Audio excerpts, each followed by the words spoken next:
Hey, lovely people, welcome to Internet Storytime with C. I am so glad you're here. On this channel, we dive into the juiciest internet story times, sharing relatable tales, wild experiences, and everything in between. So, grab a cuppa, get comfy, and let's get the story time started. Here's my story on how I broke my jaw. I woke up to a broken jaw on May 18th after a night out drinking with a male coworker. Open gash on my chin, so deep that you could see my bone. My jaw was broken this way and completely detached right here. My teeth had almost completely bitten through my lip, my bottom ones biting through the inside. I have a huge amount of scar tissue right here. There's stitches all in here, all down here, and then my front top teeth bit through. I don't know if you can see the scar tissue. My front tooth completely came out, root and all, and then I chipped my other front tooth, and there's a molar that is chipped on the inside. That was all of my injuries though. I didn't break any other bones, didn't crack my fingers, I had nails on, didn't lose a nail, just a lot of bruising. On Saturday night, May 17th, me and my coworker decided to go out for drinks after work. Yes, he was a male. Yes, it was our first time hanging out. Yes, that was my first mistake. We decided to go to a bar that my friend was working at. When we arrived to the bar, it was completely empty. There was no one there, and my friend was leaving. So the three of us left together in one car to go to a new club. The line was really long. My friend didn't want to wait, so she left me and my coworker there, which I never, ever, ever blamed her for, or was mad at her for, or felt any type of way towards. Me and my coworker finally make our way inside the club after waiting 25 minutes, and we immediately head to the bar. He orders us 2 shots each and a tequila soda, and that is literally the only thing I remember from that entire night. I will say that we were drinking in the car before we got to the bar, so I did not get there stone cold sober. I have never in my life ever blacked out before. I always know my limits when I'm drinking, and I don't do any sort of drugs or anything else like that. I'm literally 90% of the time a sober sister. So this was so unlike me. Everything that happened this night, I feel like was so out of character for everyone that was involved. Everyone was acting so weird. I can't even explain it. And I'll go into that deeper in a different video because I'm just trying to keep this as a story time. It's such a long story. This time ever blacking out, and it was also my first time ever going out alone with a man. I don't remember anything else from that night. I wake up in the morning on May 18th to a text from my coworker saying that I had taken a fall down the stairs and I peed myself, and he did his best to clean me up. He got me in bed and to call him in the morning. I was not in any pain when I woke up. There was nothing that immediately flagged me that oh my god, I'm in pain, I'm in danger, something happened. I literally read the text, I responded, LMAO, I'm so sorry. Because I was so embarrassed that I, 1, got too drunk, 2, fell, 3, peed myself. After I sent that text, I went back to sleep. I finally get up around 8 a.m. on May 18th, Sunday morning, and I make my way to the bathrooms and brush my teeth like I do every single morning. When I looked in the mirror, this is what I saw looking back at me. I didn't even know, I don't even remember my first initial thought. I don't think, I don't process things very well. So guess what the first thing I did was? I proceeded to brush my teeth. Literally jaw hanging off, and I'm like, oh yeah, let me just... I'm texting my best friend, and I'm like, I'm so calm about the entire thing, which is bizarre. And I'm like, oh my god, my teeth are gone. And she's like, what the fuck are you talking about? And I'm just texting her, and I'm like, oh my god, dude, my teeth are literally gone. She's like, send me a picture. I send her a picture. She immediately starts freaking out because she's not one to stay calm. She starts freaking out, as she should, honestly. And I go downstairs, and I finally notice that my room looks like a murder scene. My room literally looks like someone was murdered in it. There was so much blood all over my carpet. My carpet's white. All over my bed. Literally, the whole thing was covered in blood. Smeared on the wall down the stairs. There was blood on the floor. There was blood everywhere. I wish I took pictures. I didn't take pictures of anything. I was so ill-prepared. I end up texting my coworker, and I'm like, what the fuck happened? I know you said I fell, but what the fuck happened? What happened? He obviously doesn't answer because he's still sleeping. Whatever I was wearing, I woke up in a bathrobe. I woke up with my hair in a bun, all my jewelry was off, my makeup was off, my contacts were out. I don't know if I was so blacked out that I didn't feel the pain of my jaw and I continued to get unready for bed, or if no, because he said that he undressed me. I think the scariest part is not knowing what happened to me when he brought me home. And we have ring camera footage of him getting me in the house, and I am so annihilated, I am so obliterated, I can't even walk. It's insane to see myself like that because I've never been like that. But I had to be somewhat still conscious because I had to tell him where I lived. give him the keys to get in the house. We got back to the house around 2:45. And then he walked back out to his car at 2:53. So 8 minutes after we got in my house, he walked back to his car at 8:53, grabbed something, and then came back in. And he didn't leave again until almost 4 a.m. where he's walking out with his bloody t-shirt. And then he leaves. The scariest part is that he refuses to tell anyone what happened that night. I texted him a million times. He kept saying, I took a fall. I think what baffles me the most is like, you see I took a fall, I'm completely annihilated, I don't even probably know what's going on. He saw that my tooth was missing, he knows I'm bleeding a lot, his t-shirt was covered in blood if he was trying to clean me up. You left me there. He left me there bleeding in my bed. I woke up to so much blood. I also was drinking, so my blood was thinner. I could have bled out that night. The human decency. You could have just slept on my daybed. I have a second bed in my room. You could have slept and stayed with me for the night. You could have taken me to the hospital. You could have called the ambulance. Or you could have seen if anyone else was home. I live with other people and he knew that. The fact that he just cleaned me up and put me to bed is ridiculous. It's crazy. I could have died. I literally could have died that night and no one would have known what would happen. No one would have known a single thing that would have happened to me. But for the first 2 or 3 days, that didn't click in my head. I didn't view him as a villain. I didn't view anyone as a villain. In my head, I got too drunk. I fell down the stairs. I was embarrassed that I drank too much. I was embarrassed that I fell. I was embarrassed that now my jaw was broken, and I was embarrassed that I pissed myself. And I didn't want to tell anyone. I almost didn't even tell my mother about it. I end up calling my boyfriend, and he picks me up and immediately takes me to the hospital. My coworker is being so dodgy with answering questions. I'm asking him what happened after I fell. Did I fall when I first got there? What did I do? Did I know that I fell? Was I acting like I was drugged or was I just drunk? I told him I was at the hospial. I think I'm gonna get a drug test, whatever. And he's like, yeah, do it. And then he pulls the, well, you did leave me for 15 minutes at the club. And I was like, what do you mean I left you? And he's like, you went and talked to other people, for 20 minutes. I end up calling my boyfriend, and he picks me up and immediately takes me to the hospital. The first hospital we go to completely wastes my time. They did nothing for me. We spent 8 hours there. They did literally nothing. They took pee samples. I don't even think they took blood samples. I think they just gave me an IV. And then they were like, yep, your jaw's broken, but we don't handle that here.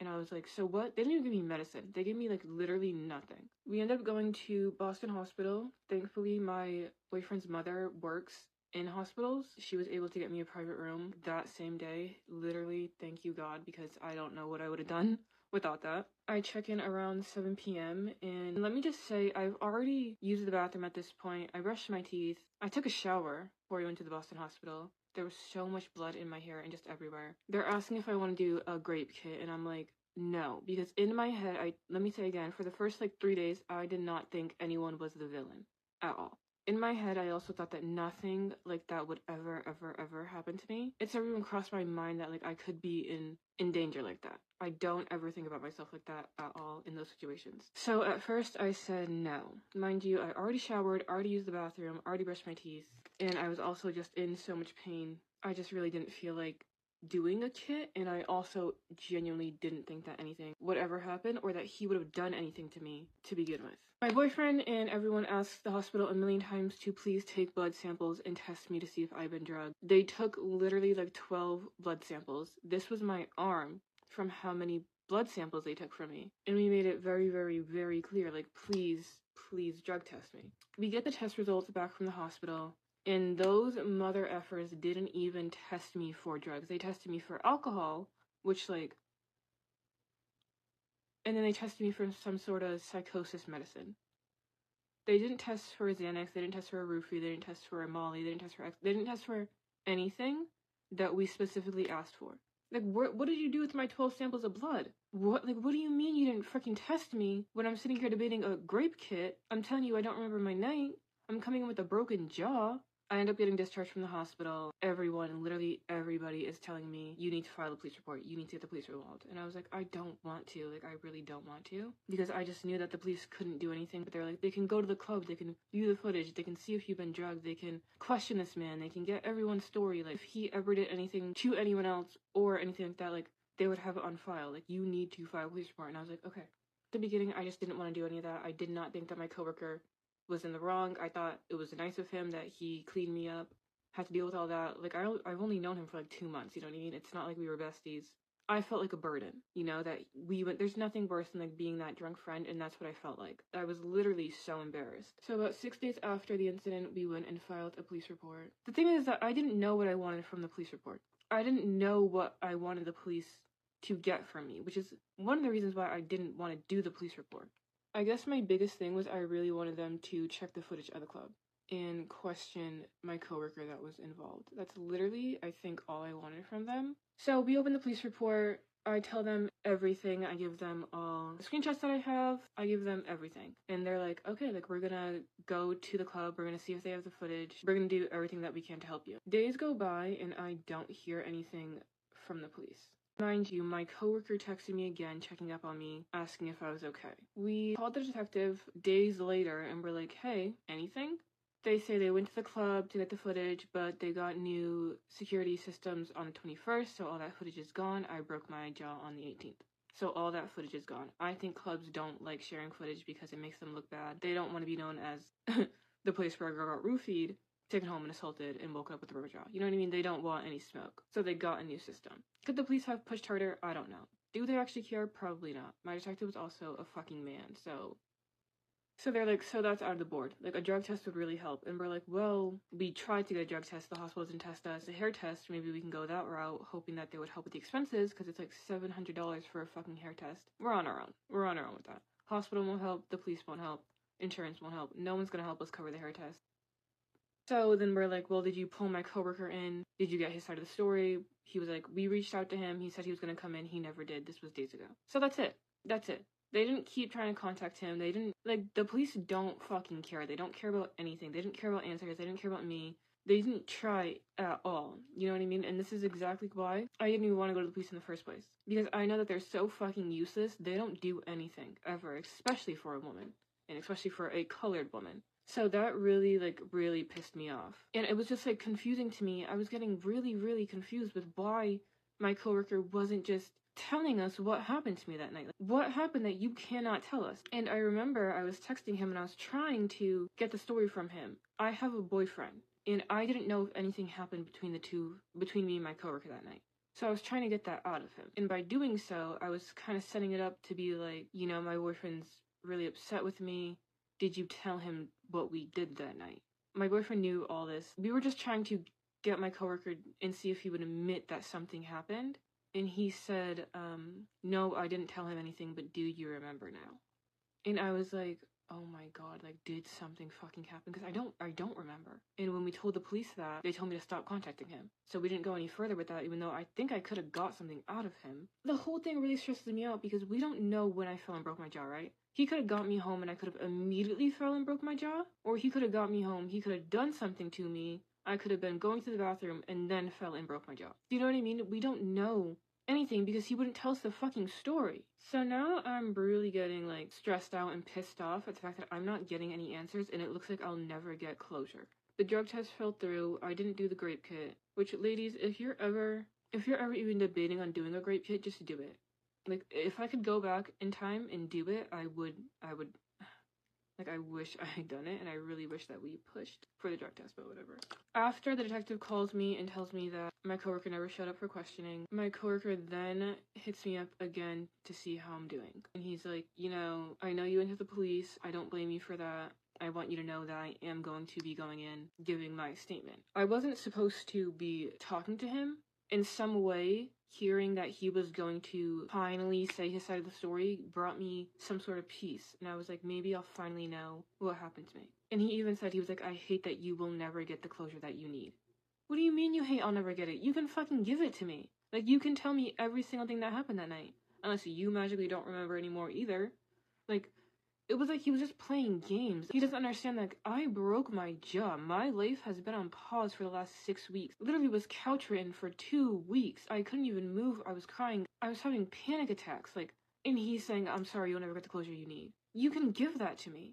It doesn't make any sense. So whatever, that was the last time I heard from him, and that was the last time I heard from the detective, and that was literally the last time I heard from everyone involved. That is the confusing, underwhelming story on how I broke my jaw. I don't know. Like, long story short, I do not know how I broke my jaw because I do not remember and no one would get answers for me. I think I just have to live the rest of my life not knowing what happened to me that night. There's good and bad in it. I truly appreciate the fact that I don't remember the fall. I can't even imagine the pain of breaking your jaw in 2 places, biting through your lip, gashing your chin open, losing your teeth. I also had bruises on my chest, on my hands, on my knees. So the fall adds up. The fall makes sense. I don't think he pushed me. I don't think he punched me. I don't think I rejected him and he got angry. There's so many theories, like, in my little circle. Not that we'll ever know what was true. I genuinely do think I probably tripped and fell. I guess. I don't know. That's what I'm going to keep telling myself, because we'll never know at this point, so we can make up any sort of story about what happened. One day I will process this, and it will hit me really hard.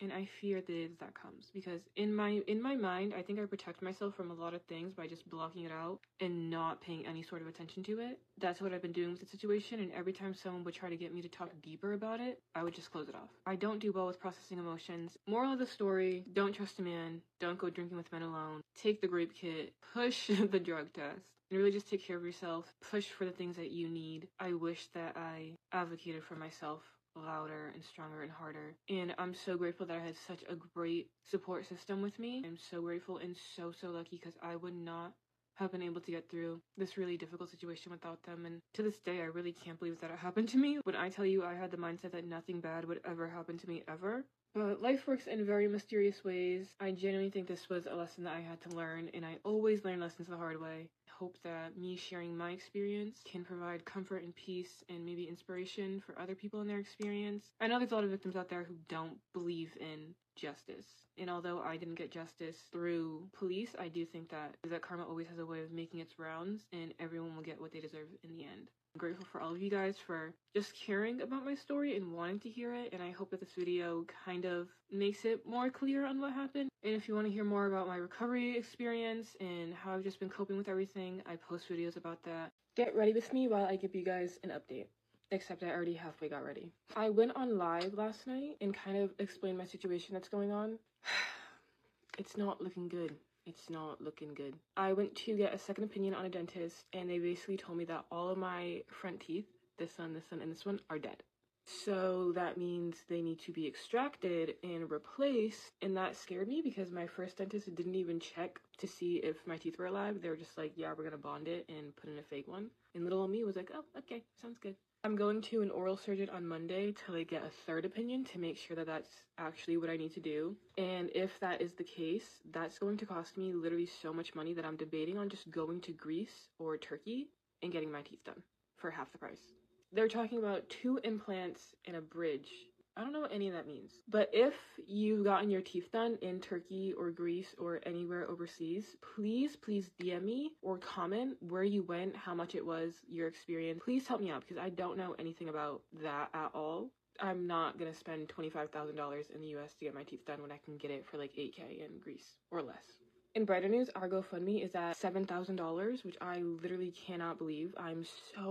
I can't even express how grateful I am to every single person that's donated and shared and just shown me love and support. You don't understand how much of a weight this takes off my shoulders to know that at least my teeth will most likely be paid for. So thank you guys literally so much for all of your support and donations. If you haven't seen the GoFundMe, it is linked in my bio. I'm genuinely at a loss for words, and like from the bottom of my heart, it has taken the biggest weight off my shoulder, and I pray and hope that each and every single one of you have a beautiful life because you're beautiful people. In other news, legally, I'm not sure how much I can speak on the situation anymore, legally. Just know that the police failed us, the hospital failed us, and I'm working on the next steps. So please be patient if I'm sounding shady about not answering questions or not being so open anymore. There's a reason behind it, and I know some of you will understand what I'm talking about. I know a lot of you followed me for my jaw surgery update and just like the whole legal part of it, but I do want you to know that I am going to be going back to posting my normal content, which is beauty, lifestyle, influencing. I know a lot of you didn't follow me for that, but if you want to stick around and support, I'd love to have you here. I am currently in the waiting room of the hair test lab. I ordered a 9-panel, which covers these drugs that I will be tested for. I believe it said they have to take 90 to 150 to 200 strands of hair. But my hair is unwashed, no product in it. There's no one here. Bruh. Oh my god. I'm so annoyed. I had to call online to book the hair test because they don't let you book it on the website. You have to like prepay for it and everything. And she booked it for 3:30 today. I'm sitting there waiting, and then they finally call me in and they're like, oh yeah, no, drug testing ends at 3. So now I have to come back another day, which is so fucking annoying because this was 40 minutes away from me. It's okay. It's okay. It doesn't matter. It's fine. It's really fine. All right, it's that time again. We are going to go and get our hair tested for the 3rd attempt. Lord knows why. They make it literally the biggest hassle to get your hair tested. But I'm going to try and go again today. And if this doesn't work, then I'm fucking done. I'm over it. Said we're not cleared yet. We're not cleared yet? No. All right. Our screen lady, just to see if we're in the clear for that one. Okay.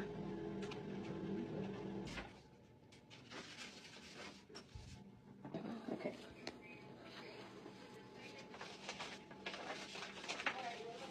Oh my god, we literally almost had issues with that one too. They call me in and they're like, oh, what are you here for today? And I'm like, oh, a hair test. And they're like, are you sure? And I'm like, yeah, I'm pretty sure. And she was like, well, like, I don't know if we do that here. And I was like, okay, this is getting literally insane. I had to like call around to a bunch of people. I had to go back into the waiting room. I was probably there for like 40 something minutes. And then I'm just waiting. I'm waiting for them to be like, yeah, we don't do it here. And when I bought the test, they already told me they don't do refunds. So I was like, I just got scammed. I just got scammed up the wazoo. So she finally calls me back in and she's like, okay, like, yeah, we can do it for you. I'm like, oh, thank you so much. We sit down. I have to section off my hair to the crown of my head. And then she's like, just so you know, like, we take a lot of hair.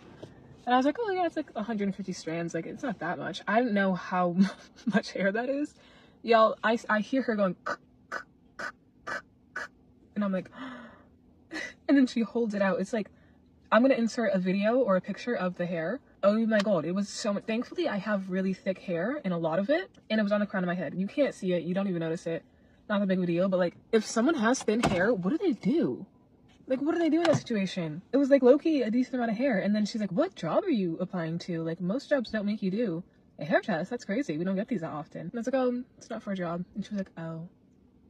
And I was like, yeah. And then I was asking her, how accurate are these tests? She's like, they're pretty accurate. And I was like, if you only used it one time, like, what are the chances of it showing up? She asked what I was looking for. I said benzos. She was like, oh yeah, no, I don't think it's gonna show up because I only used it one time. And she's like, that leaves your system quicker than THC does. Like, it's probably unlikely that it'll show up. And I was like, well, at least we tried. Like, I should be getting the results back in a couple days or a week or so. And I will make another update when I get the results in. But we finally got the hair test. So that is a plus after our 3rd attempt. And it nearly failed. But thank God I didn't waste my money to not get anything. At least we got it done. We can clear the conscience. We can say we tried. Anyway, yeah. I will make another video updating about the results. So I will talk to you later, as always. Bye. This might be one of the most important videos that I will ever make in my entire lifetime. If you are a woman, and especially a young woman, I encourage you highly to keep watching. It's been brought to my attention that my story on how my jaw was broken has been going viral on Twitter. And because of that, I feel like this video needs to be made. If you do not know the story that I'm talking about, I posted a video all the way back in the first week of July about the night that my jaw was broken. If you want to know the full story, just go to my account, linked in my playlist. You can find the entire thing there. I'm just going to quickly recap it. I went out for drinks with a male coworker, blacked out after the first round, don't remember anything, woke up the next morning with a broken jaw, missing teeth, unclothed, and him texting me saying that I had fallen down the stairs. I'm not going to go into details about the story because this is not what that video is about. First and foremost, I would like to put it out there extremely loudly that this incident happened in Providence, Rhode Island at a bar called 1221. I'm not going to say anything else other than the fact that I will never be returning to that bar. Neither should any other woman or anybody, period. When I had filed my police report and opened my investigation, the police had contacted them twice to get the footage of that night, which they had claimed that they had gotten new systems a few days after the incident happened and that all the footage was wiped. Moving on swiftly from that, my incident occurred on May 18th. It is now August 11th. For the last nearly 3 months, I have been dealing with so much in order to try and find justice, which has all failed. The hospital never tested me for drugs. To that, I went on my own to get my own hair test. That came back negative because it had been X amount of days after. Most date rape drugs do not show up in any sort of test, unfortunately, unless you immediately get tested at the hospital, which I had advocated for, and everyone who was with me advocated for those drug tests in particular to be taken, and they never were. On top of that, I've opened an investigation where the detective did not put in any effort to look into the case at all. They were so adamant that there was nothing that they could do. On top of this, I had spoken to a lawyer who basically told me that they didn't have time to take my case and I had to look elsewhere. So I am hitting a bunch of walls. On top of talking to police, doctors, and lawyers, I am now facing the medical aspect of it all. I had surgery, I had to get my teeth redone. They're still not done yet. They won't be done for another couple months. That is all costing me well over $12,000. And although it is super frustrating to be put in the situation where I don't remember the night and I don't know what happened to me, and I can't sit here and speculate what happened to me because simple fact is I don't know. What I do know is I have never been one to forget a night. I have never in my life forgotten a single second of my adulthood. I've never gone out and lost my senses. I'm a very responsible drinker. I'm not going to say anything further than that because that's not what this video is about. I want to make this video for other women to learn from my mistakes. Truth of the matter is I don't know what to do now. The way that I initially went about everything definitely set me back. So ladies, I do just want to put out there, if you ever find yourself in a situation where you feel like something happened to you, you wake up injured, you don't remember your night, document every single thing that you can and do not hesitate to advocate for yourself. I wish that, when I woke up in the morning, I was more coherent, I guess. And I'm not blaming myself. I'm not being hard on myself. I know a lot of my comments are victim blaming and saying everything that they would have done. And I'm so happy for you that you think you would be prepared in a moment like this to take care of yourself. Unfortunately, I was not. I woke up with a broken jaw, missing teeth, no memory of the night, and I was genuinely confused. I never thought that anything like this would ever happen to me. And that is one of the worst mindsets to have. And that is another thing that I wanted to talk about. Do not ever think that you are above anything. Don't ever think that horrible things can happen to you, because the truth is that it can happen to anybody and it can happen at any point in time and anywhere. It doesn't have to be going out for drinks with a man. I know that I will never get the answers that I'm looking for. I know that I will most likely never remember what happened to me that night. I have to find peace with that and I have to move on. But I also know that my story can be a learning and turning point for other women. And I think it can be a learning point for men too, to understand what we go through as women and the fact that I could not even go out for a drink with a man without forgetting everything that happened to me and waking up with an injury.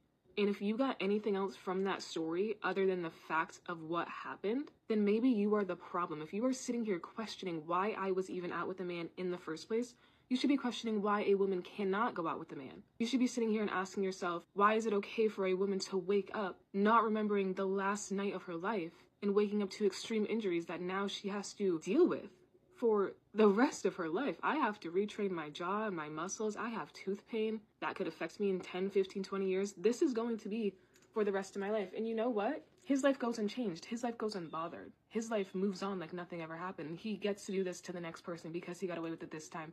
I don't want him to get away with it this time. I lost 8 hours of my life. On top of losing 8 hours of my life, I lost my teeth, I broke my jaw, and I could have died.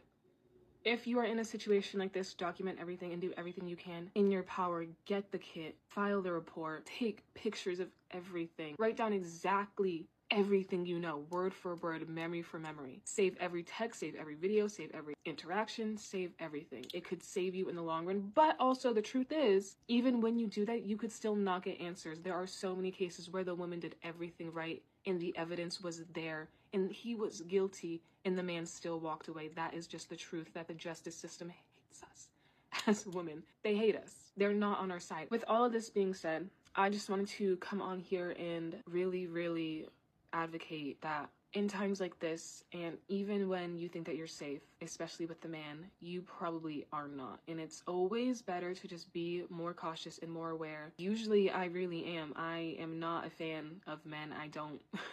I typically never interact with men. So the fact that this happened to me and the fact that I even went out with a man is very unlike me, but it can happen to anybody and it will happen to anybody. I want to do everything in my power to make sure that this doesn't happen again. I'm just not sure how to legally do that.